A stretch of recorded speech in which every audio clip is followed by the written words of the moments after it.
Sejam bem-vindos, amigos, a mais um programa, o Ponto da Política, o seu encontro semanal de toda quarta-feira. E na edição de hoje nós temos um convidado, o ex-vereador de Curitiba, Pedro Paulo. Tudo bem, Pedro Paulo? Tudo bem. Prazer poder estar compartilhando algumas ideias com vocês aqui. Também a parceria de sempre, Fábio Cristiano e Chicão Salvila. Tudo bem, Chicão? Tudo bem, Fábio Cristiano. Estamos aí de volta, fazendo o nosso programa semanal. E agradecemos aqui ao Pedro Paulo, ex-vereador de Curitiba, líder do Gustavo Frutti na Câmara, em ter aceitado esse convite. É muito importante para nós. Seja bem-vindo, Pedro Paulo. Agradeço. O Ponto da Política começa agora, nesta quarta-feira, hoje, dia 31 de janeiro. E além da entrevista com o ex-vereador de Curitiba, Pedro Paulo, você confere também.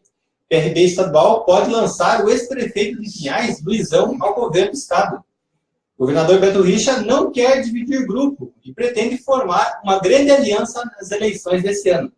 Essas informações e outras notícias da política, além de todas as análises, você confere agora no programa O Ponto da Política, programa sempre ao vivo pelo Facebook e retransmitido pela Rádio Comunitária FM Nova Pinhais, toda quinta-feira, a partir das 11h30 da manhã. Nós começamos nosso programa falando sobre a possibilidade do ex-prefeito Luizão ser o candidato do PRB ao governo do estado. O partido do PRB estadual pode lançar o ex-prefeito de Pinhais, Luizão, ao governo do estado. O Luizão se filiou ao PRB em outubro do ano passado. Ele entrou no partido e, a princípio, planejava disputar uma das cadeiras da Câmara Federal, se candidatando a deputado federal. Entretanto, segundo informações divulgadas pelo blog do Tupã na última semana, o presidente nacional da sigla, o Marcos Moreira, após uma reunião em Curitiba, quis lançar o Luizão ao governo do Paraná. Ele trocaria a candidatura à Câmara Federal, como havia planejado, e disputaria o governo do estado para atender o pedido do partido. Chicão Salvila, é uma possibilidade real? Muito se fala nessa questão, estava quase certa a candidatura do Luizão, agora surge essa situação. Você acredita nessa possibilidade? Olha, Fábio Cristiano, em política tudo é possível. Tudo é possível acontecer. Como tudo é possível, nada acontecer. Mas essa investida da cúpula do PRB, do partido do Bispo Macedo, em querer lançar Luizão, o nome do Luizão, para governo do estado, realmente pode ser bom, mas pode ser uma faca de dois gumes. Por quê? Porque Luizão, para deputado federal, já estaria bem mais garantido, digamos assim. Mas, por outro lado, o partido PRB pode estar querendo uma vice na chapa de um nome de peso para disputar o Palácio Iguaçu. E também pode ser que o PRB esteja vendo no Luizão um candidato que possa deixar o pastor Carvalho, né, que é o pastor Haroldo, para trás. Então, pode ser, essas coisas podem estar acontecendo. Ou o partido, repito, quer construir uma vice, dizendo que tem um candidato forte, mas para pegar uma vice, uma vice aí para disputar o governo, ou pode querer estar tirando o Luizão do páreo, né?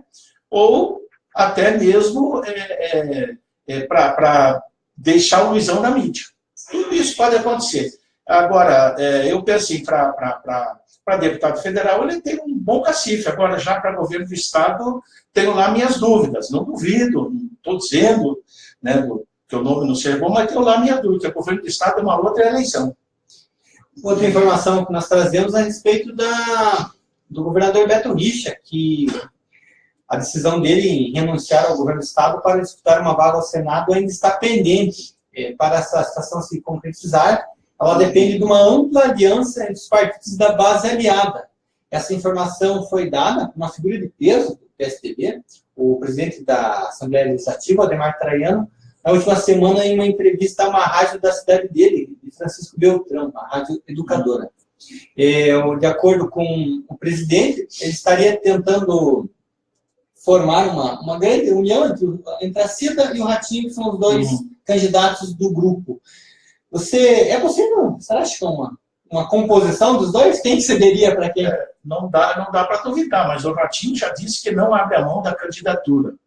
Por outro lado, né, o Beto Richa, pelo que dá para notar, né, nessas matérias que estão aí circulando, não é verdade, Pedro, na imprensa, podemos entender que o Beto Richa está com medo de deixar a Cida Borghetti na vice, com o poder de governadora do estado, porque o Ricardo Barros é muito esperto também, marido dela, e pretende também, pelo que se diz aí, porque ele está pretendendo também sair a governador do estado. Evidentemente que o Beto Richa ele quer deixar a turma dele toda juntinha para ele poder continuar caminhando legal, porque navegar. Quem assumiria o governo seria o José Traiano, o presidente da Assembleia. Então ficaria tudo em casa. Então tudo pode acontecer. Vamos ver o que é. Não é verdade, Pedro? O que você acha disso? O momento é de articulação, muita especulação. É parte desse processo. Exato. Essas articulações. Agora, eu acho que está bem da verdade, nós temos para governo do estado 3 candidatos praticamente certos, com uma boa possibilidade, inclusive, na disputa, que é Osmar Dias, o Ratinho Júnior e a Cida Borghetti, que tem a projeção, talvez por ser mulher do ministro, ou por ser vice-governadora, então, mas está em alerta. Inclusive, uma possibilidade de candidatura de outros partidos, como a do Visão. Eu até acredito que seja difícil. Do próprio Requião. A candidatura dele, mas há a possibilidade do próprio Requião, que, como sempre, é bem lembrado nas pesquisas. Sem dúvida. Antes de trazer mais informações aqui da política, mais análise, os amigos já estão curtindo essa transmissão e a gente, como sempre, registra, manda um abraço a todos aqui, Chicão. Eu quero antes fazer aqui uma propaganda do nosso amigo Pedro da Calhas Lacerda. O Pedro, teu xará. O Pedro aqui do Bairro Alto, da Calhas Lacerda, calheiro de primeira, né? Muito bom serviço, muito legal mesmo. O telefone do Pedro, 3403-5932, celular 9975-58300 ou WhatsApp 99540-8062. Depois nós repetimos esses dados, ok? Mas vamos lá então para os nomes lá. Maria Helena Sumavila, Valquíria Carvalho. Ô, Valquíria Carvalho, Você conhece? Você conhece, né? Advogada eleitoral, né? A Sueli Aparecida, boa noite, Chicão, boa noite a todos vocês. Josiane Oliveira entrou, dá uma boa noite a todos nós. Também ali o Fábio Cristiano, que está aqui do nosso lado, mas também está curtindo ali, né? Compartilhando essa transmissão. Isso aí, compartilhando, legal. Um abraço para vocês e obrigado pela presença aí. Aí, olá, usuário do Facebook, Chicão e Fábio, boa noite, um abraço. Um abraço para os nossos amigos aqui. Como nós falamos agora há pouco, alguns nomes que vão disputar a eleição desse ano estão sendo cogitados no meio político, e agora também aparece como pré-candidato ao governo do estado o ministro da Saúde, o Ricardo Barros. Chicão, você acredita nessa possibilidade da Cida recuar e o ministro assumir essa pré-candidatura? Porque a Cida, na prática, não está decolando as pesquisas. Não está decolando, exatamente. E ela pode não sair, né? Mas como o Pedro falou aí, é uma verdade, são especulações, né, que estão acontecendo. Agora, evidentemente que todo mundo procura pôr a cara fora do baú agora para dizer, olha, eu estou aqui, eu quero isso, eu quero aquilo, estou por aqui, me dá aqui, senão eu vou. As negociações começam agora, não é verdade, Pedro Paulo? As coisas começam a acontecer agora, elas começam, né? Então, é possível até que o ministro da Saúde deixe talvez de disputar uma cadeira com certeza, com uma certa certeza de ganho, porque é uma eleição diferente. A proporcional é uma eleição diferente da majoritária, né? Então, tudo pode acontecer, mas eu acho que, por enquanto, né, deve estar fazendo aqueles jogos normais que a gente vê há décadas. E de jogo, convenhamos que o ministro Barros, ele joga bem. Um time que está sempre ganhando nas chapas vitoriosas, ou compõe depois, é o que a gente viu no nível nacional. Hoje o ministro foi líder do do Lula, como era presidente, da Dilma, líder da Dilma, e depois do Temer. Líder do Temer. Então, nesse jogo, ele sabe jogar. Né? Ideologia foi para as cucuias aí. Ideologia, né? O que vale o que está valendo é o interesse pessoal e político. Ideologia, assim, ela é importante porque eles têm ideologia. Eles defendem um modelo de governo e um modelo de Estado. Né? Aliás, um Estado menor. Estado mínimo. E nós achamos que o Estado tem um papel importante. Na verdade, ele tem. Mas os liberais acham que o Estado não pode se intrometer demais. Não pode distribuir suas riquezas. Na verdade, é só um discurso. Porque o Estado ele serve, quando ele não serve a maioria, ele serve a minoria. Mas sempre vai servir alguém, né? Sempre vai servir alguém. Outro assunto que nós tratamos também é a respeito da participação do presidente Temer no programa Silvio Santos, que aconteceu no último domingo. A participação do Temer foi ao ar no programa Silvio Santos, onde ele deu uma justificativa sobre a reforma da Previdência, a necessidade. Chicão, devido à baixa popularidade do Temer, talvez tenha sido uma estratégia esse programa do Silvio, e até, se não me engano, o SBT está agendando uma participação no programa Ratinho. Como você analisa essa iniciativa do presidente? Essas iniciativas aí são iniciativas apelativas, né? Porque, veja só, o presidente da República usa um canal de TV que tem um público mediano, né? E para convencer esse público que é bom ele tomar esse veneno, o veneno da aprovação, da aceitação da reforma da Previdência. Então é a mesma coisa que ele está jogando veneno, o rei jogando veneno para os súditos e dizendo que o pão é feito pela rainha, no caso do Estado brasileiro, que é o pão preferido, o melhor pão, o pão que vai alimentar. Na verdade, está usando o canal público para dizer para o povo, ó, comam, bebam dessa fonte aqui. Só que não fala as consequências disso, o que pode acontecer lá para frente. O brasileiro. Tem uma coisa que nesse fato, nessa entrevista, eu achei interessante um comentário de que era até irônico um apresentador de televisão, milionário, dono de uma das grandes redes de televisão, Silvio Santos, lá com seus 80 anos, alguém que não vai depender de previdência. E nem precisa de previdência. Não precisa, nem pública nem privada. Mas defendendo uma reforma de previdência que vai atingir a maioria das pessoas, né? O assalariado, aquele que recebe o mínimo, que depende dessa reforma da previdência, enfim. E aqueles que pretendem se aposentar, que se aprovada, vão deixar de sonhar com a aposentadoria. Vai ser um sonho inatingível. Exatamente. Os nossos filhos, ou talvez nossos netos, e futuros filhos da sociedade que estão nascendo, estão com 3, 4, 5, 8, 10 anos de idade, não vão se aposentar. O povo tem que ver isso. Né? Por quê? Não, porque vai contribuir 49 anos de idade. Daí a estimativa que eles falam, não, começa a trabalhar com 16 anos, etc. Quem que começa a trabalhar com 16 anos? Carteira assinada. Aí tem mais uma, com essa nova reforma trabalhista, trabalho intermitente, vai ser um Deus nos acuda. Por quê? Porque o patrão, usando dessa prerrogativa, que é por lei, vai pegar o funcionário. Quando não precisa, ele manda embora. Esse funcionário pode ficar com ele 3 meses e mais 3 meses, não é isso? Tá? Depois ele tem que ser demitido, não é isso? Tá. Aí ele vai durar mais uns 2 ou 3 meses para conseguir outro emprego. Isso é óbvio. Quando consegue rapidamente. Né? E isso vai contando durante os anos, ele vai atrasando 2, 3, 4 anos de aposentadoria em relação a esse vácuo que fica. Então, dificilmente os nossos filhos, os seus filhos, os nossos filhos vão conseguir se aposentar e nós mesmos ser bobearmos no pedaço aí. Os nossos amigos aqui curtindo essa transmissão, acho que vamos mandar um abraço para a turma. Tem mais lá para cima, alguém lá para cima mesmo. Ah, tá. O Buiú, Rafael Biano, é isso, né? Acompanhando, amigo do Pedro Paulo. Abração, Buiú. Eduardo Ferreira, Ari Lima, Arizinho, um grande abraço. Ô, Buiú, ministro da Saúde, candidato com o caos do SUS, chega a ser mais estranho que ministro do Trabalho condenado por não registrar carteira de funcionário. Bem lembrado, Buiú. Elisângela Luquez entrou, um grande abraço para você, Elisângela.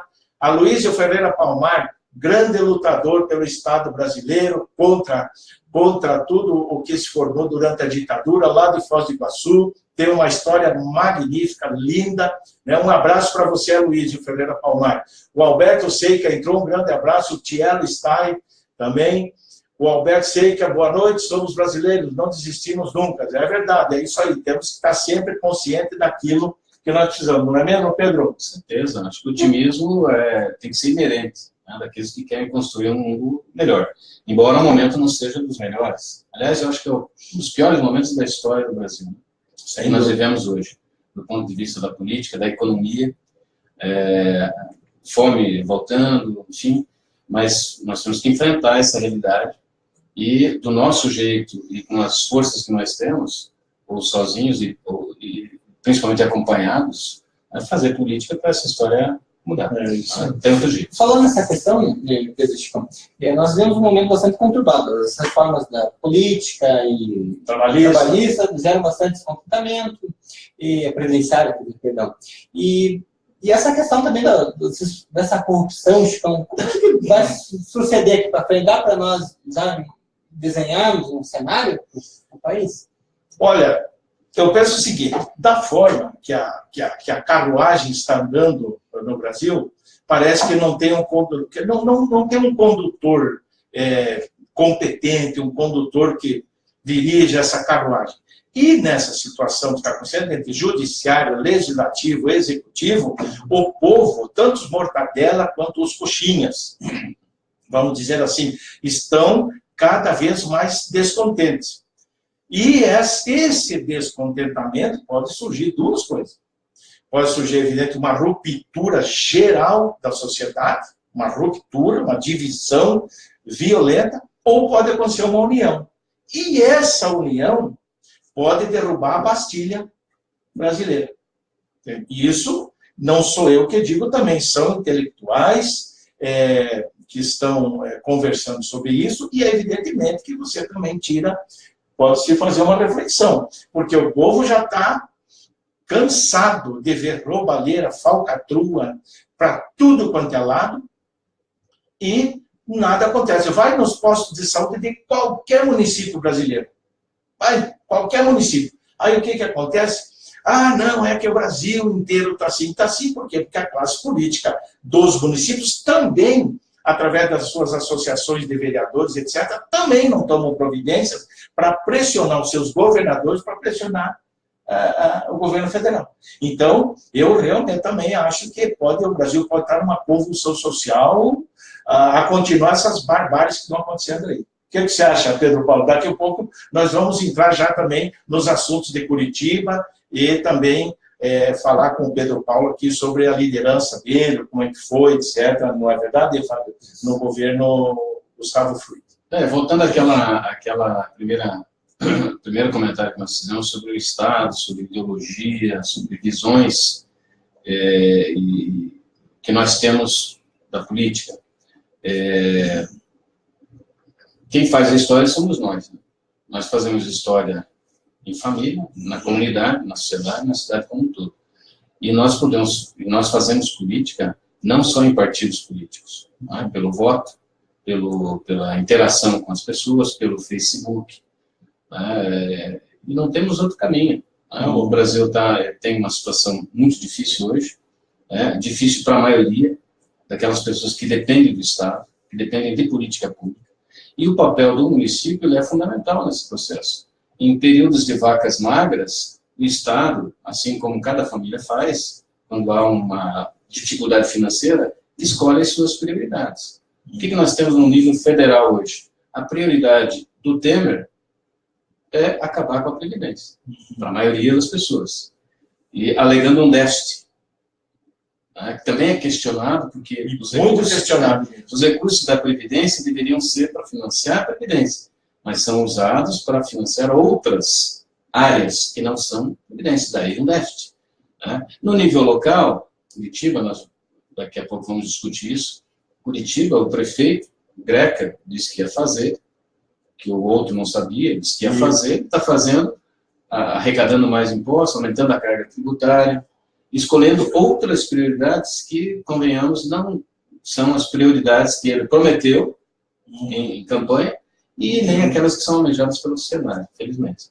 Voltando a falar dessa questão da convulsão social, o ex-ministro da Justiça, Eugênio Aragão, que é integrante do Ministério Público Federal por 3 décadas, ele disse em uma entrevista à Carta Capital que o judiciário, ao rifar um candidato com mais de 40% das intenções de voto, indispensável para a articulação de uma saída negociada para o país, o risco de uma convulsão social se torna cada vez maior. Você acredita realmente que essa questão do envolvimento, o Lula pode gerar uma grande convulsão social? Não, eu não vou dizer o Lula gerar uma grande convulsão social, mas sim, talvez as ações que sejam feitas pelo judiciário, porque acontece que vai em desencontro com o que pensam um número considerável da população. Né? Um candidato, e não sou eu que digo, nem você, nem o Pedro, são os jornais do mundo inteiro, uma infinidade de juristas também que apontam isso, que apontam que há uma injustiça. Eu não posso dizer se tem ou não tem injustiça, porque eu não sou advogado, não li processo nenhum, mas pelo que se fala, eu espero que isso não venha a acontecer. Eu espero que o judiciário tome umas medidas cabíveis, mas se for para prender, que prenda desde o Temer e todo mundo.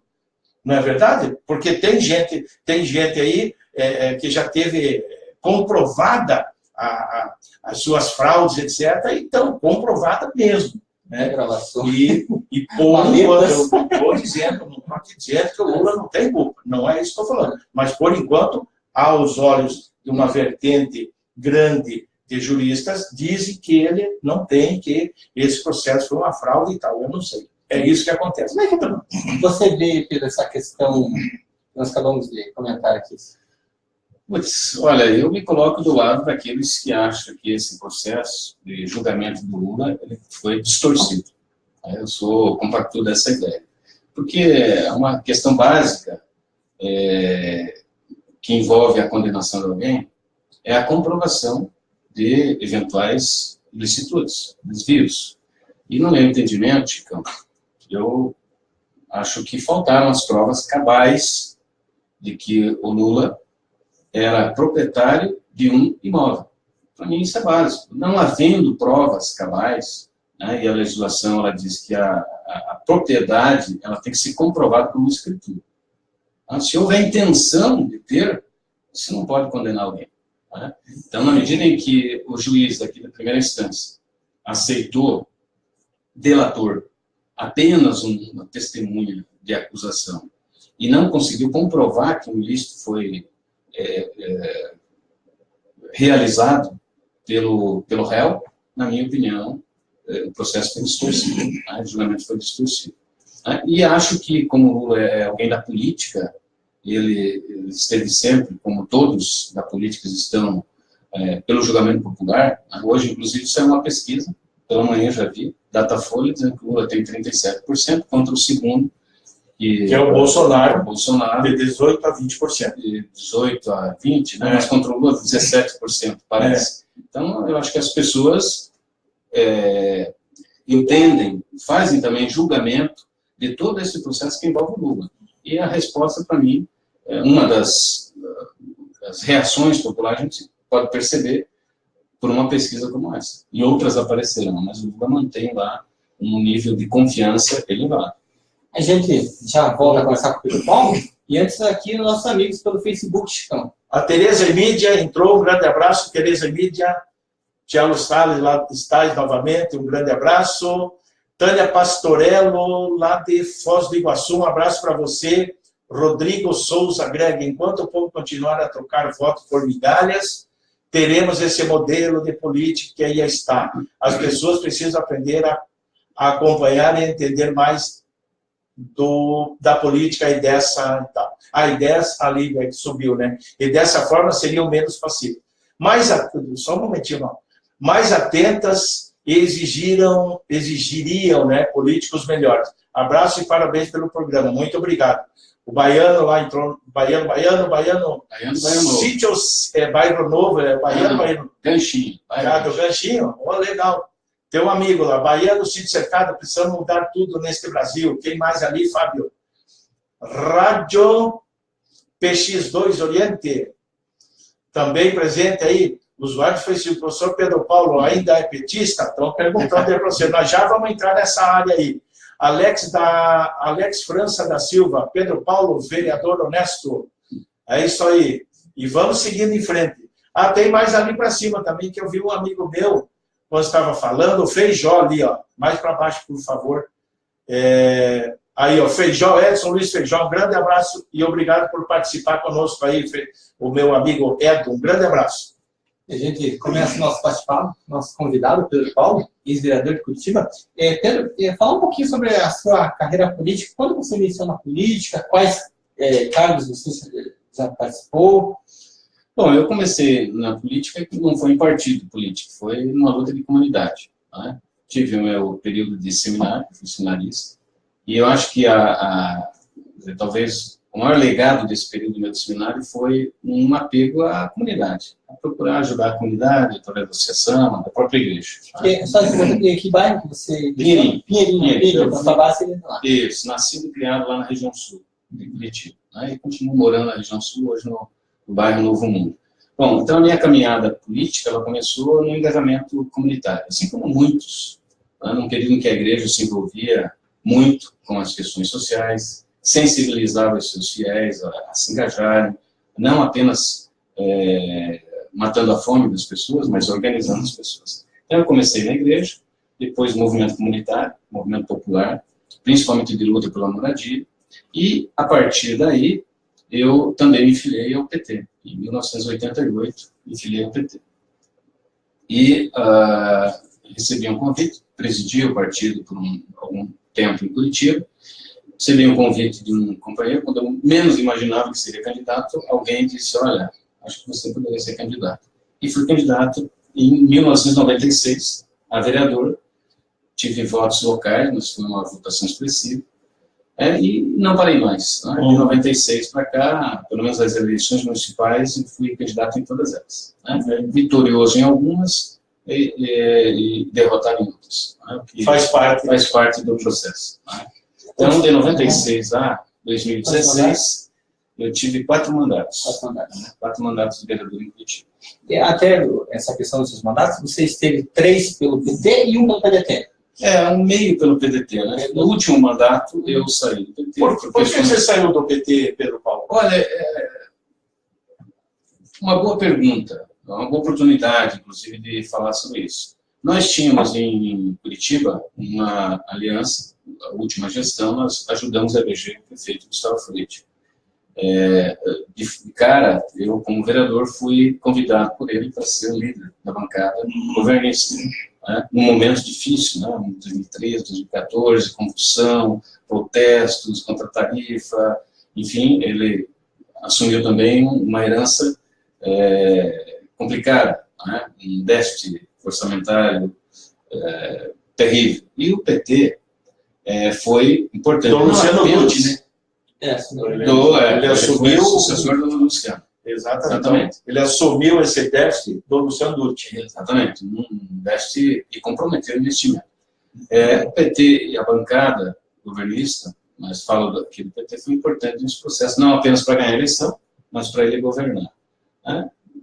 E o tempo todo, a gestão, acho que o PT não se comportou bem, como aliado, como da base. Tinha vice-prefeita. Tinha vice-prefeita, tinha vereadores, secretários, secretário da mulher, enfim, regionais, compartilhava algumas posições no governo. Acho que não se comportou bem, porque o aliado, não é que ele tenha que esconder os problemas, ele tem que ser franco, ele tem que chamar o aliado, negociar o que é possível, vamos nos comunicar melhor e mais. Eu acho que foi conturbada a relação do PT com o prefeito Gustavo Freite.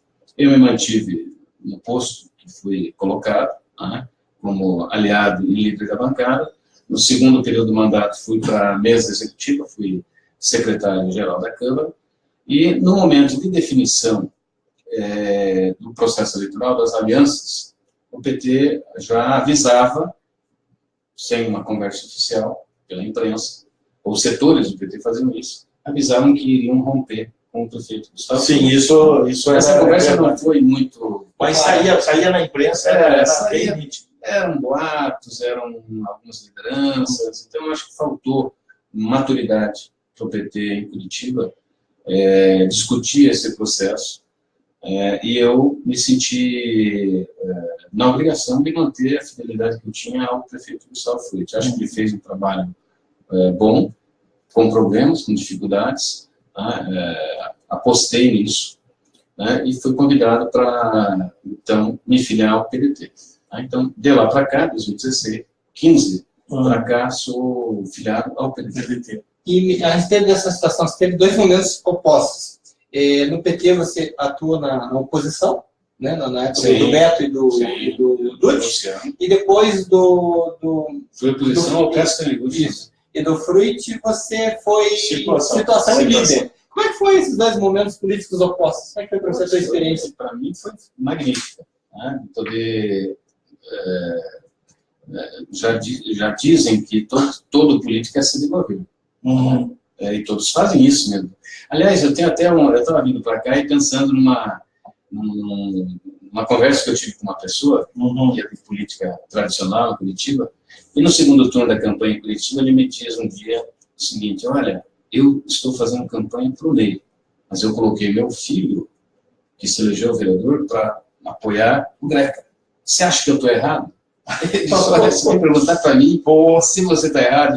Eu acho que você está fazendo uma política puramente pragmática. E eu não consigo fazer isso. A gente tem que defender projetos, enfim. E, nesse sentido, a liderança do governo, ela me deu a oportunidade de conhecer um pouco mais a cidade em todas as áreas. Né? A demanda, ela chegava e eu me vi obrigado a conhecer problemas, desde a questão de políticas públicas sociais, até a questão de infraestrutura, do transporte coletivo. Então, a experiência foi ótima. Gostei. Gostei mais de ser vereador de governo do que de vereador de oposição. Embora nós tenhamos cumprido um papel importante com a oposição. Ao Cássio, ao Beto Richa, ao Dutti, que foi o último. E a gente disse que o Dutti deixou um déficit, mas esse déficit já vinha ele teve 2 anos à frente da prefeitura, não conseguiu contornar e deixou a herança. Pedro Paulo, como líder do Gustavo Frutti que você foi, nessa tua trajetória política, mas principalmente como líder, você consegue citar 1 ou 2 pontos positivos e 1 ou 2 pontos negativos que você tenha visto nesse tempo? Em relação à política, politicamente falando. Não a projetos e tudo, relacionamento dentro da Câmara, com oposição, enfim, ou algum outro que você... A Câmara, nós tivemos um incidente na Câmara que para mim foi gravíssimo. Foi quando um vereador rasgou um documento oficial no momento de uma inscrição da chapa. Nós tínhamos uma eleição para uma nova mesa. A cada 2 anos as câmaras têm uma eleição para ver quem vai presidir, quem vai secretariar. E num desses processos, um dos vereadores tomou um papel da minha mão, na companhia de outros, e rasgou. Para que nós não tivéssemos tempo de... E não deu cassação, nada? Olha, a história foi rigorosa com essa pessoa. Ele acabou depois denunciando porque teve um outro incidente. O ex-vereador Valdemir Soares, do PDT, acabou renunciando e depois foi... Politicamente? Esse foi, para mim, foi gravíssimo. Né? Porque uma figura pública, ela tem que preservar limites, dar exemplo, enfim, e muito mais quando essa figura é originária da igreja. Né? Então, para mim, isso foi... outras questões que me chamaram a atenção, depois eu ajudei a administrar a Câmara por 2 anos. A Câmara foi, desde o primeiro período com Paulo Salamone, isso na última gestão. Depois, com o vereador Ayrton Araújo, que foi o segundo presidente, eles foram impecáveis no que diz respeito à economia. A Câmara economizou muito dinheiro. usou cerca de 100 milhões de reais. Em 4 anos, economizou 1. Né? E devolveu, num período difícil, à prefeitura. Então, acho que foi uma experiência muito boa também. E esse é o ponto positivo. Ponto positivo. Né? Negativo, eu acho que as pessoas... rasgar o papel. O rasgar o papel, para mim, foi um absurdo. Foi, assim, fora de qualquer parâmetro. Né? Agora, sabe, a demanda que nós recebemos na Câmara, o vereador recebe na Câmara, era um pouco, como é que eu digo, doída, porque as pessoas ainda veem o vereador como aquele que dá alguma coisa, não aquele que defende. Assistencialista. Aquele que defende proposta, que vai até a sua comunidade. Aliás, eu tenho isso como baliza. O primeiro vereador que não aparece na comunidade, não nas vilas, não fazendo proselitismo nem em festa, mas para ver os problemas, para conversar com as pessoas, para mim, não é um bom representante. Procurei fazer isso. Né? Então, mas a demanda que nós recebemos é muito assistencialista. Isso é uma coisa que impressiona ainda. E eu imagino que seja o problema de todas as cidades, não apenas Curitiba. Talvez uma cidade menor, o problema seja maior. Todos se conhecem. Né? O vereador, ele é mais, talvez seja mais acessível. Mas essa é uma questão ainda interessante da história do Brasil e da cidade. O vereador ainda é aquele que antigamente se dava a cesta básica. E houve um corte nisso. Se você fizer isso, você vai ser caçado. Houve um corte. Mas outras manobras assistencialistas ainda são muito presentes. Né? Como talvez a mais famosa seja o olho de prova-velório. Isso ainda acontece por aí. Já a respeito dos seus mandatos, alguns projetos seus, que a gente queria que você desse alguns comentários a respeito do Estatuto da Juventude, que foi uma ideia que você implantou, e também daquela iniciativa da fiação elétrica. De enterrar a fiação elétrica. Subterrânea. São ideias suas. Como é que essas ideias hoje estão sendo aplicadas em Curitiba? Olha, como muitas das leis que nós temos, né? Porque muitos já disseram que o problema no Brasil não é a existência de leis, mas é a incapacidade de cumprir, né? Do poder público cumprir e da sociedade cobrar o cumprimento. Então, infelizmente, muitos dos projetos que nós apresentamos, inclusive viraram lei em Curitiba, eles não são efetivos. Né? E você citou 2 que são projetos importantes para mim. O primeiro foi o Estatuto da Juventude. Nós temos, no Brasil, o Estatuto da Criança, o Estatuto do Idoso. Não tínhamos o Estatuto da Meia-Idade ali, né? Do adulto, ele tem a sua Carta Constitucional dos Direitos de Cidadania. Mas criança, adolescente e idosos têm lá o seu estatuto e têm a sua prioridade. Nós não tínhamos um período do Estatuto da Juventude. Que direitos tem a juventude? E também que deveres tem a juventude? Nós conseguimos aprovar em Curitiba, foi sancionado inclusive pelo prefeito Gustavo Frutti, foi um dos primeiros projetos que ele sancionou em 2013, estabelecendo um código de direitos e deveres dos jovens em Curitiba. Né? Direito à educação, à saúde, esporte, à profissionalização. Ou seja, o jovem tem essa arma, queria usar essa expressão, esse instrumento, né, que são os seus direitos, e tem que lutar para que eles sejam cumpridos. Então, esse foi um dos projetos que me orgulha muito de ter aprovado. E o segundo é uma questão mais de infraestrutura das cidades. Né? Eu vindo para cá e percebi os postes de luz aí, com dezenas de fios, alguns cheios. As operadoras colocam o cabo, daí não usam mais, daí não tiram. Às vezes o cabo se rompe, e além da poluição, há um risco também. Então nós conseguimos, depois de um longo período de debate, aprovar um projeto em Curitiba que determina que a prefeitura ela tem que trabalhar para o enterramento dessa fiação. Quer dizer, com o tempo, a fiação elétrica, telefônica, ela não poderá ser mais aérea, ela tem que ser subterrânea. Né? Isso já acontece em muitos países, no Brasil também, em muitas cidades. Maringá parece ser um exemplo de cidade que enterra a fiação. São Lucas do Rio Verde também, me parece. Também. Eu sei que tem algumas experiências em Curitiba, pelo Brasil afora. E em Curitiba, nós temos agora uma lei, estipulou, lógico, que todo esse processo é um processo que custa muito. As operadoras, naquela época em que a gente discutia o projeto... Seria o custo, elas bancariam esse custo. Elas bancariam, elas bancariam.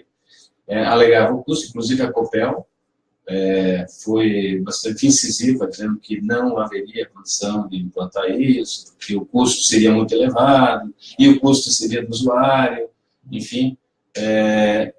Coincidência ou não, depois de algum tempo, anunciaram o enterramento da fiação da Avenida Açores. Não começaram ainda, mas anunciaram. Anunciado já está. Anunciado já está. Anunciaram 3 vezes, que as torres da avenida seriam enterradas. Mas nós temos em Curitiba uma lei que determina prazo para que isso comece a acontecer em Curitiba. E lógico que eu estou atento. Nós também temos como cobrar do Executivo que ele sinalize para a execução daquela lei. Porque se tem um prazo, você tem que começar. Você não vai deixar o prazo. Você tem que estabelecer um planejamento para que isso aconteça. Tem que dialogar com os operadores. E nós estamos atentos para cobrar no momento correto que isso seja executado. Ok. Antes de fazer uma pergunta aqui sobre a gestão Greca, vamos, se deu um sinal aí para a gente ver o pessoal que está... Tem mais alguém lá para cima? Você viu? Já foi. Acho que tem, hein? Olha lá. Ali o Alex da França, vereador, né, que falou. A Dionete Moreira. Oi, este bate-papo está muito bom, muito obrigado. O Paulo Loureiro também entrou, muito obrigado.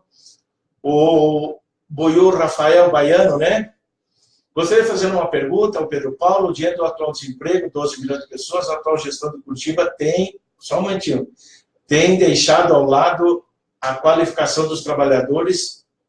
Prova disto é um ato que toma conta do Liceus de Ofício do Chapinhal abandonado. E também do programa Subindo a Cinemóvel, que hoje não vai mais aos bairros da cidade. Como poderíamos transformar essa situação, sendo que o poder público abandona os mais necessitados? Tem mais alguém ali para baixo, para ver, né? Ali o Paulo Loureiro, boa noite, desejo excelente programa aí a todos. Muito obrigado, Paulo. Célio Joacir acompanhando, um abraço. Luci Debi. Está de Ponta Grossa. De Ponta Grossa, então. Pedro Paulo entrou. Estão entrando, é você que está aqui, né? Antônio Pereira Filho entrou, vereador do PDT aqui de Pinhais também entrou. Um grande abraço, obrigado pela presença. Pedro Paulo, talvez aquela pergunta do Buiús possa responder junto com as que nós vamos fazer aqui. Como você avalia a gestão Rafael Greca? Ela satisfaz as expectativas criadas por ele durante a campanha de 2016? Eu volto a completar. Aqueles votos foi uma grande estratégia. O voto em Curitiba. Isso. Está no caminho ou não? Volta ao passado. Porque nós temos, da gestão Greca, é uma volta ao passado. Nós tínhamos lá 20, 30 anos atrás. Pouco diálogo do prefeito com as pessoas. Os servidores públicos são uma prova. A sessão da Câmara, a primeira sessão na história da Câmara Municipal de Curitiba, que acontece fora daquela dependência, da sua sede, e mais grave, com 500, 600, 1000 policiais. Então, talvez seja símbolo do que foi esse primeiro ano da gestão Greca. Uma volta ao passado, onde o prefeito ele dialogava muito pouco com as pessoas. A zombaria é uma característica do prefeito Greca. Isso é ruim para a cidade, porque ele zombar das pessoas, a ironia, não se espera de um gestor público. E o que é pior é que nós não tivemos, na minha opinião, e eu tenho acompanhado da escola onde eu trabalho, a reação das pessoas. Nós não tivemos cumprida boa parte das promessas que se fez em campanha. Ou seja, para nós que somos eleitores, para todos que são eleitores, desconfie das promessas fáceis. Eu vou acabar com o sereno da unidade de saúde. Eu vou colocar todas as crianças na creche. Existe um limite. O município Ele prometia isso em campanha. Ele foi claro na campanha, dizendo que ele colocaria as crianças nas creches, entrevistando mães, acabaria com o sereno, ou seja, com uma fila que tem nas unidades de saúde. As filas aumentaram. Né? O ano passado foi um problema gigante, a questão dos remédios, que era uma outra promessa, que aquilo se resolveria rapidinho. Né? Talvez hoje esteja mais normalizado, né? A disponibilidade de remédios nas unidades de saúde. Então, muita promessa fácil e pouca resolução. Né? Então, acho que há um sentimento de revolta, até, de muitos que confiaram, acreditaram que a cidade poderia ser melhor rapidamente. Né? Então, a gestão Greca no primeiro ano, para mim, esteve muito aquém daquilo que foi prometido durante o período eleitoral. Legal. Basicamente, eu já esperava, viu, Chicão? Eu já esperava, porque conheci o Greca já na década de outros carnavais. Só que naquele período, a prefeitura não tinha limites legais que ela tem hoje. Então, o prefeito ele não pode sacar um recurso e resolver um problema no dia de manhã. Hoje nós temos lei de responsabilidade fiscal, Tribunal de Contas, que aciona na justiça ou impede licitações. Nós tivemos o caso do metrô. O metrô em Curitiba, ele estava ao ponto de sair até que o Tribunal de Contas cancelou o processo, congelou o processo. E de lá, a partir dessa iniciativa do Tribunal de Contas, o metrô paralisou. Né? Inclusive, perdemos recursos naquele processo. Né? A respeito dessa situação do metrô, eu ouço muitos comentários. Para um transporte, seria a melhor opção para Curitiba ou devemos ver outra tecnologia? Olha, eu li alguma coisa, ouvi muitos especialistas, e eu também concordo com a visão de que nós temos que ter um sistema de transporte de alta capacidade, né? Que seria o metrô, o trem. Acho que seria necessário, seria importante para Curitiba, uma linha de metrô, ou começar com uma linha de metrô. Buenos Aires aqui tem metrô há 100 anos atrás, Buenos Aires é uma capital maior. Tem 100 anos. 100 anos atrás ele já tinha metrô. São Paulo tem uma rede de metrô, que é gigante.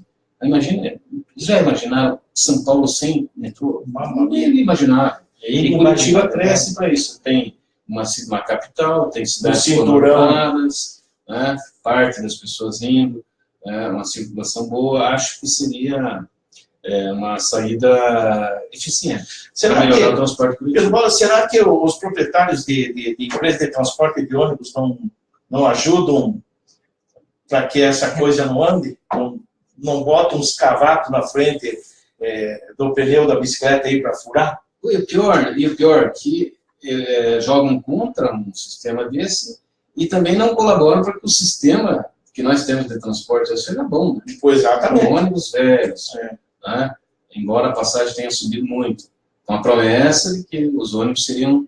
Agora, no final do ano, o prefeito Greca anunciou a entrega de 10 ônibus, parece, 10 ou 20 novos, né? Acho que 50 centavos por tarifa. Durante o ano todo, é muito pouco, né? Nós precisamos de centenas, boa parte da frota. Né?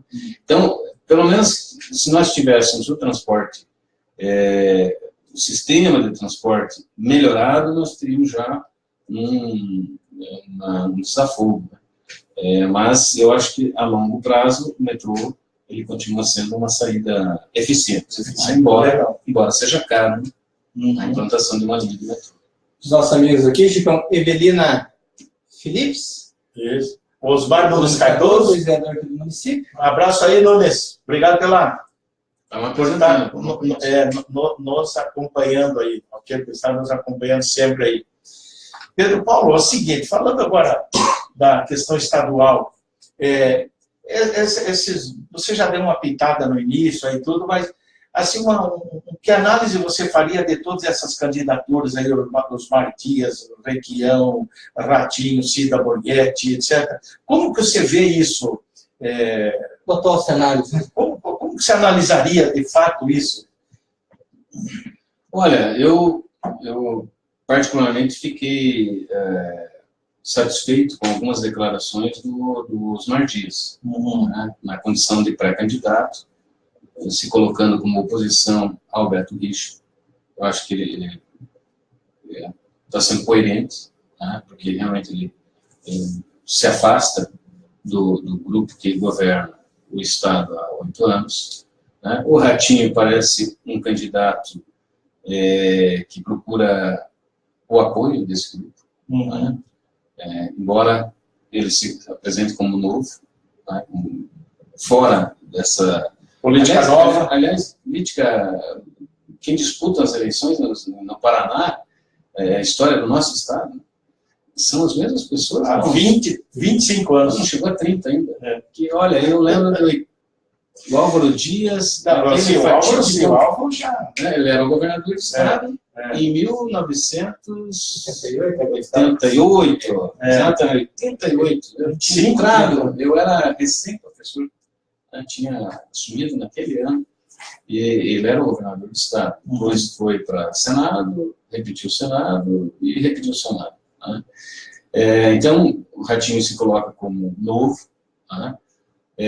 A Cida Borghetti, nós já comentamos aqui, né, que é um grupo do poder, está sempre enfronhado, próximo, batendo a porta, né, e acho que no quadro que nós temos hoje é difícil uma aproximação Cida e Osmar, hoje, mas ela pode acontecer para frente.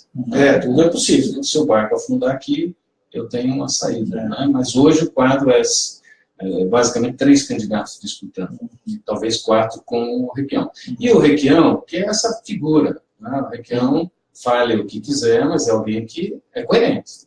Ele há anos aí, sim, ele pensa assado. E é franco, fala e defende uma causa, ele tem um lado. E como professor, eu não posso deixar de dizer que o Roberto Requião, como governador, ele organizou, ou começou a organizar a educação do Estado. Né? Eu fui professor de Estado, Chicão,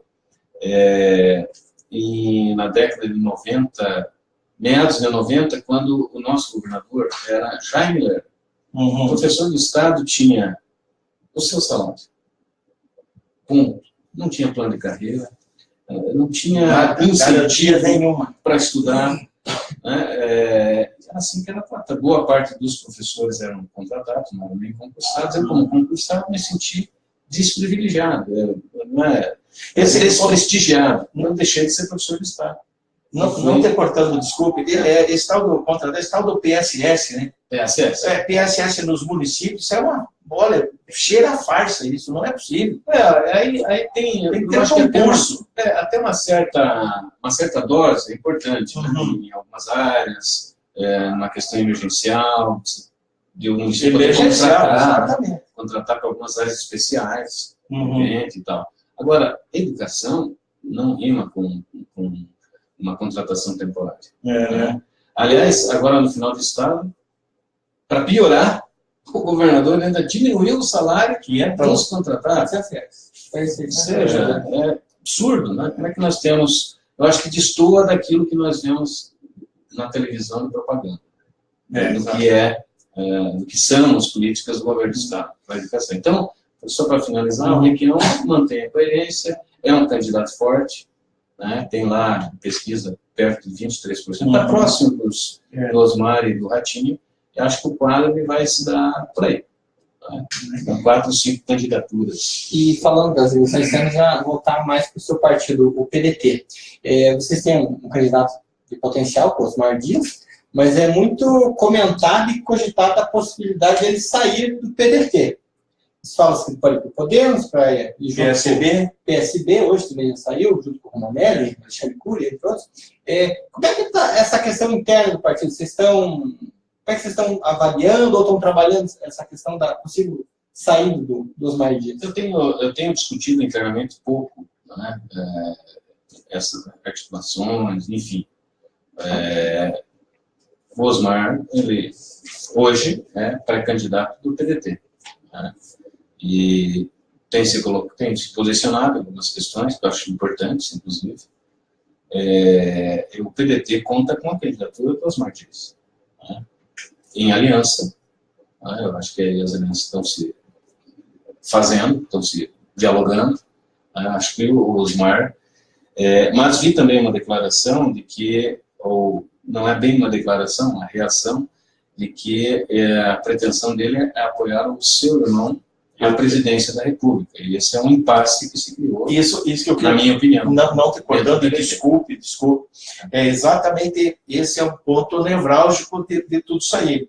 Porque ele já se colocou dizendo que, o próprio Lupe, quando esteve aqui em Curitiba, dizendo que ele não abre mão de subir no palanque do irmão dele. E se o Ciro Gomes, caso, vamos por, saia candidato, feche com o PT, no caso, estão namorando, né? Sim. No caso do Lula não sair, etc. e tal, e mesmo que não saia essa aliança, mas o Ciro Gomes é o candidato do PDT. Como que o Ciro Gomes vai vir aqui para o Paraná e não ter um palanque? Então, isso, claro, é um impasse. É um impasse. Agora, o Osmar, a princípio, é o candidato do PDT. Até que decida ao contrário e tem até abril para decidir outro caminho. E já na nacional, o caminho do PT, a opção do PDT é o Ciro Gomes. É o Ciro Gomes. Isso não existe a possibilidade de ter uma... Não, é difícil a reversão. Eu avalio que é difícil a candidatura do Ciro. Ela tem até uma boa... Que é difícil reverter. Uma boa crescida agora, em pesquisa deu uma boa crescida agora. Chegou a 10%, então estava lá 5%, 6%. Considerando que ele nunca disputou uma eleição, eu acho que nunca, né? Ele disputou uma, né? Uma delas. 2002? Uma delas. Foi 2002, 2002, é verdade. Ele deu uma declaração infeliz, a imprensa aproveitou a pegar por um outro viés e acabou com o Ciro. Mas na comparação com a Marina, que patina. E só aparece... Foi bem e apareceu. Só aparece a Bruna, mano. E aparece... Mentira, dificuldade, né? Dificuldade de se expressar, até de convencer, talvez. Né? Então, considerando essas diferenças, até disposição, a Marina foi candidata 2 vezes, nas 2 últimas eleições, e foi bem. Né? Acho que o Ciro está no caminho bom. 10%. Acho que está no caminho bom. E deve ser a candidatura do PDT no nível nacional. Nossos amigos aqui do Facebook. Vamos lá. A Ivanilda Franco Guimarães. Opa, tem ali o que ela diz. Bela explanação do Pedro Paulo sobre essa gestão do Greco. Catastrófica e retórica tem sido este mandato.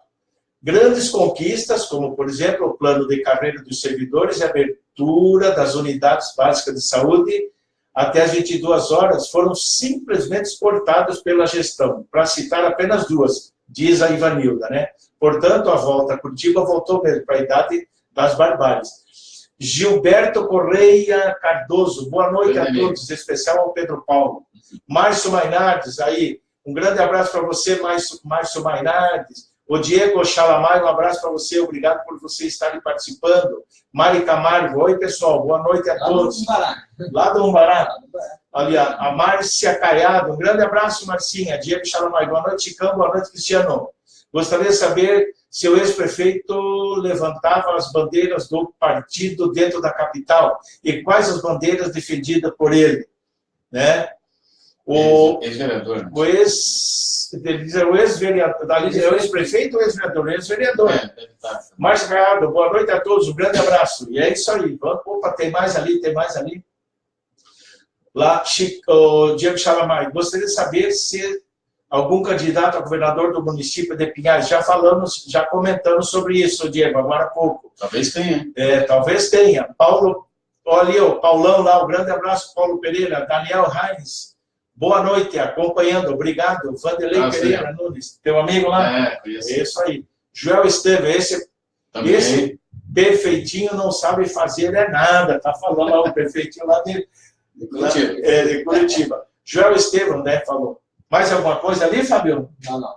Legal, obrigado pela participação. Lembrando a todos, nosso programa é transmitido pelo Facebook, toda quarta-feira, a partir das 7 horas, ao vivo o programa. E na quinta-feira, a Rádio Comunitária FM 9 Pinhais se transmite o Ponto da Política, sempre a partir das 11h30 da manhã. Seguindo nossa rodada, acho que abre a rodada agora de perguntas. Vamos lá, então. Pedro Paulo, a reforma política chegou e tudo, e trouxe o voto distrital misto e o fim das coligações para 2020. Como que você avalia isso? Está bom assim ou poderia ser um pouco mais amplo? Ou foi demais essa abertura? Será que ela se concretiza em 2020? É uma outra pergunta. Será que aquilo que se propôs agora, será que vai alterar? Ou foi alterar para não alterar nada? Fica com essa opção. Então, um dos problemas que nós temos é em relação vamos voltar à primeira palavrinha que nós usamos aqui na entrevista. Ideologia. Mas o candidato tem ideologia, mas ele tem que ter uma ideologia. E o partido? Lógico que todos têm ideologia, né? E bandeiras, alguém falou de bandeira? O Diego Chalamai falou de bandeira. Então, Diego, o partido tem que ter bandeira, tem que ter programa, tem que ter visão de Estado, porque é isso que vai permear o governo dele. Né? Não existe candidato independente que vota como quer. Lá no Congresso, ele é coagido, entre aspas, ou é orientado, até numa Câmara de Vereadores. Quando não aceita a orientação, é coagido, né? A votar num determinado projeto, por orientação de partido, de liderança. E às vezes até do executivo. Com certeza. Né? E hoje nós vivemos um momento difícil, porque o que nós temos de pior na política está parecendo comum. Comprar deputado com um cargo, parece uma coisa normal. Colocar uma ministra processada para ser ministra do Trabalho, liberar dinheiros, verbas, emendas, num momento difícil do país, liberar emenda para deputado, tapar buraco na sua base eleitoral, né, que destoa daquilo que nós pensamos que deva ser programa de partido, defender o Estado como a garantia que o Estado vai cumprir as leis, garantir os direitos. Então, a ideologia, ela existe em todos os partidos, e é importante a gente identificar que tipo de ideias, que tipo de visão de Estado que cada um defende, né? Num processo eleitoral. E falando do processo eleitoral, existe a possibilidade de você disputar a eleição esse ano ou vai apoiar algum nome do PDT? Olha, convite já recebi para ser candidato, algumas pessoas me incentivam, né, a ser candidato. Ainda estou nesse período de reflexão, né, do que fazer. Uma coisa é certa, fazer política. Né, e, como eu disse, política a gente faz no partido, sendo candidato ou votando e falando, enfim. Vamos fazer, sim, política, continuar fazendo política. E estou refletindo ainda nessa possibilidade. Há uma possibilidade, inclusive, de tentar disputar. Já fui candidato a deputado estadual, né, em 2010. Acho que 2010, 2012. 2010. Estadual foi 2010, 2012 foi municipal. E posso voltar a ser candidato nesse ano. Nesta linha de defender projeto, propostas, e a renovação na Assembleia Legislativa, que também, precisando, como outras casas legislativas, ela é envelhecida. Né? Passa-se de pai para filho, né? Ou alguns ficam ad eterno, e isso não é bom para a democracia. Portanto, que haja renovação. E pelo atual quadro do PDT estadual, vocês têm uma projeção de quantas cadeiras conquistar? Dá para aprender? É uma conta difícil de fazer, né? Porque tem todo um processo de aliança, de proporcional. E as candidaturas que vão ser registradas, potencial de votos. Se vai ter o candidato majoritário, né? Então o candidato bom majoritário, ele puxa votos dos deputados, ele ajuda. Vocês estão então, tem 4 deputados estaduais e 2 federais. Se me fala, não, são 2 federais. Né? O PDT não tem federal. Não tem, verdade. Não, o PDT tem 4. Ficou o pica daquela vez lá. Então. Exato. Tem 4 estaduais. E há uma possibilidade de cadeiras no nível federal. Né? Colocaria aqui a candidatura do ex-prefeito do Estado. Gustavo Frutti já foi deputado federal. Enfim, e o Frutti pode vir a sair candidato a federal? Pode, eu acho que ele deve sair candidato a federal, embora também tenha convites para ser candidato a senador. Mas é uma avaliação que está se fazendo agora. Exatamente. Né? Também depende de todo esse quadro, de quem é um candidato, enfim, tem uma porção das articulações legal se fazendo. Mais uma? Por mim, já está. Aqui o Vanderlei. Aproveitar então fazer uma última pergunta. Os partidos de esquerda estão se movimentando para... Eles defendem, na verdade, eles defendem a candidatura, a possibilidade de Lula ser candidato. Entretanto, eles, a princípio, não querem se coligar com o ex-presidente Lula.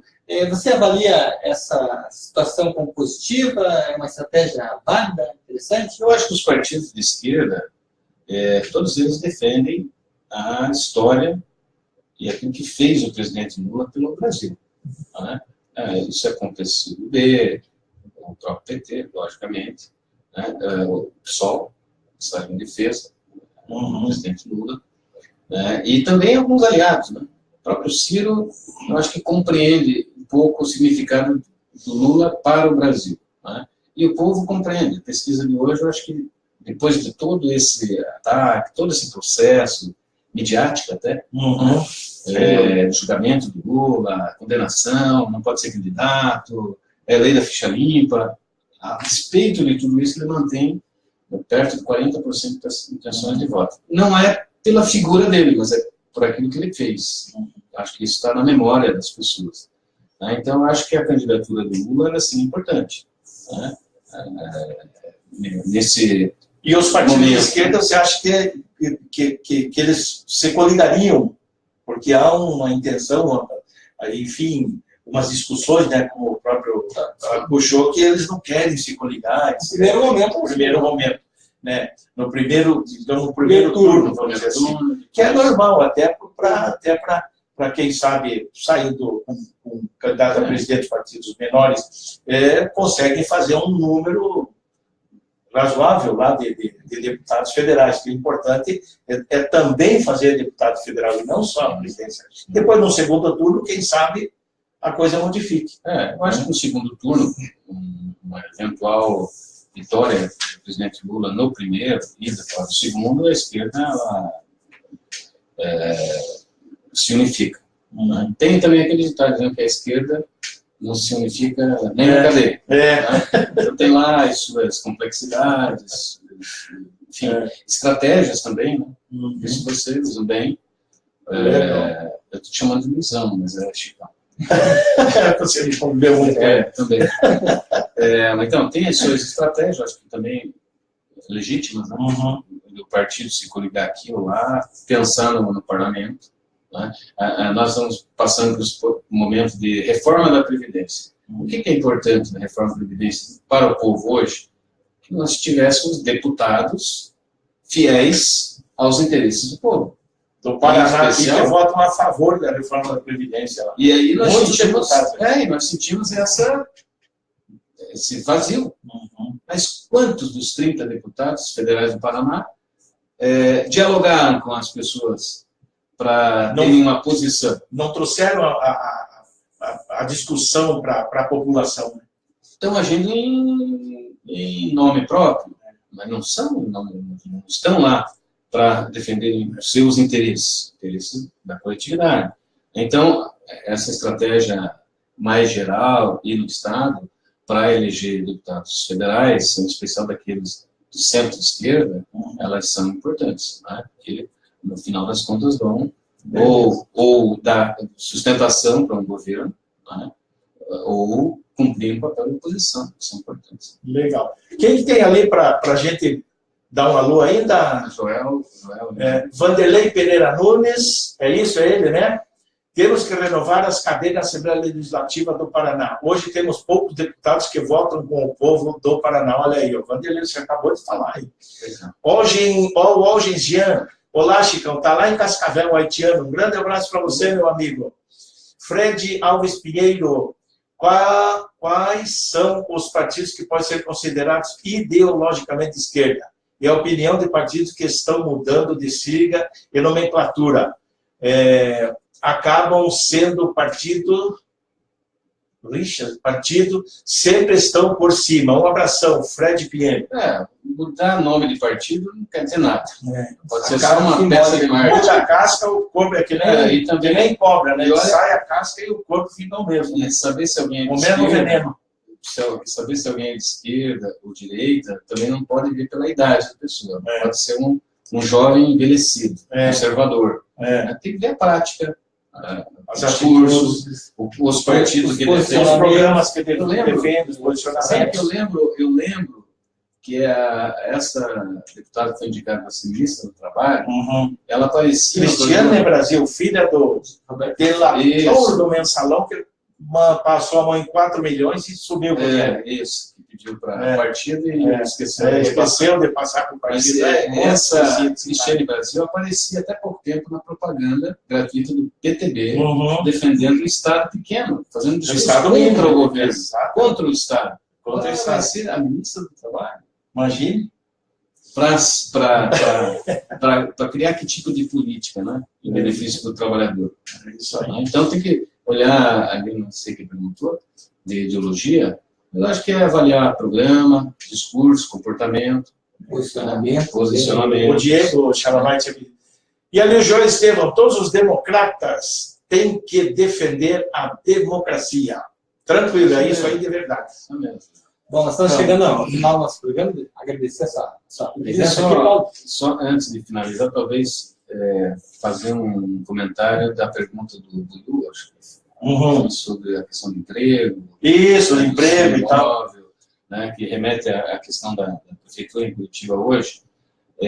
Nós tivemos a substituição de vários programas por outros. Né? Talvez na gestão do Greca, nós tivemos um Natal iluminado. Né?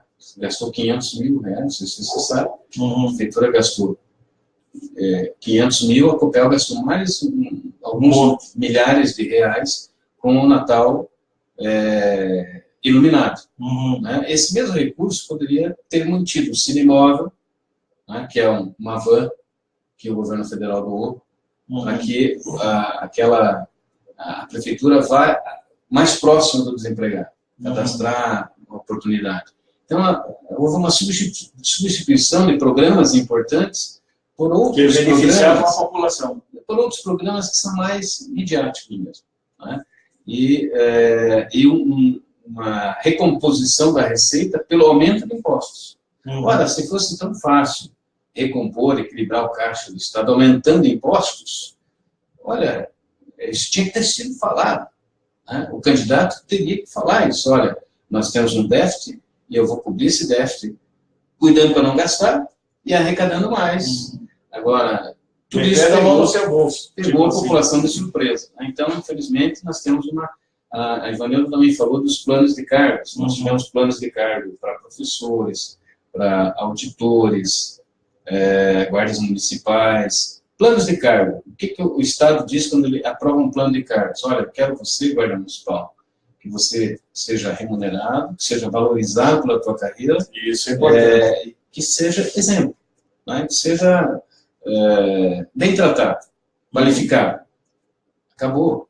Professores, não tem mais o plano de cargos, está congelado. O professor poder se reciclar, estudar, se aprimorar para ensinar os filhos daqueles que sustentam os governos, que evidentemente somos nós, o povo. E aí, para finalizar, talvez, essa avaliação de que a prioridade que o prefeito Greca escolheu são outras, não são as prioridades para a maioria. A educação é importante? Mas por quê? Congelar um plano de cargos dos professores. Qual que vai ser o resultado disso a médio prazo e a longo prazo? Né? Guardas municipais, a mesma coisa. Enfim, as prioridades prometidas em palanque eleitoral, infelizmente, não combinam com aquilo que é na prática. Bom, nós estamos chegando ao final do nosso programa.